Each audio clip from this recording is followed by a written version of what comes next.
Y black അത് ശരിക്കും എന്താ പറയുക, അതൊരു നമുക്ക് ഈ ചൈൽഡ്ഹുഡ് ഇത് ശരിക്കും പറയാൻ പാടില്ല, എന്നാലും ഞാൻ പറയുക. ഈ നമുക്ക് ഈ കോളേജ് സ്കൂളിലൊക്കെ പഠിക്കുന്ന സമയത്ത് നമ്മൾ ഈ കളറിൻ്റെ പേരിൽ അബ്യൂസ് ചെയ്യുമല്ലോ.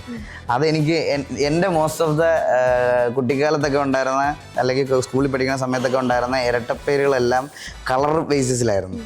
അപ്പം എന്താ ഞാനാണെങ്കിൽ നമ്മളിങ്ങനെ ഓരോ ഈ കളേഴ്സ് കുറച്ച് വൈബ്രൻ്റ് ആയിട്ടുള്ള കളേഴ്സൊക്കെ ഇട്ടിട്ട് പോകുമ്പം നമ്മളിങ്ങനെ തിളങ്ങി നിൽക്കുന്ന പോലെ ഇരിക്കും. അപ്പോൾ എനിക്കാണെങ്കിൽ ഞാനപ്പോൾ അങ്ങനെ ഇരുന്ന് പോകുമ്പോൾ ഇവന്മാരിങ്ങനെ ഓരോ കമൻറ്റ് പറയും. അതിന് ഒരിക്കലും ഹേർട്ട് ചെയ്യണം എന്നുള്ളൊരു ഉദ്ദേശത്തിലല്ല ആ സമയത്ത് അവർ സംസാരിക്കുന്നതെന്ന് എനിക്കറിയാം.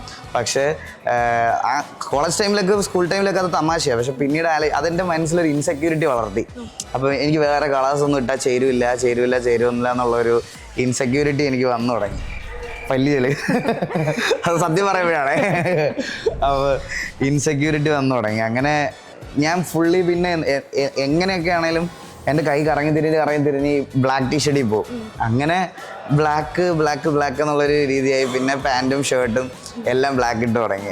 ഞാൻ അതെ ഉറപ്പായിട്ടും. പക്ഷേ അതിലേക്ക് വരാനുള്ളത് എൻ്റെ ബാക്ക് സ്റ്റോറിയിലൊരു ട്രോമ സൈഡുണ്ട്. അത് ഇപ്പം അങ്ങനെ ഉണ്ടാവും, ഇപ്പോഴത്തെ പിള്ളേർ അത് ഫേസ് ചെയ്യുന്നുണ്ടാവുന്നില്ലെന്നും തോന്നുന്നു. പക്ഷെ ആ സമയത്ത് ഈവൻ അത് തമാശയായിരുന്നെങ്കിലും ചില സാഹചര്യങ്ങളിൽ എന്നെ അത് ഹേർട്ട് ചെയ്തിട്ടുണ്ട്.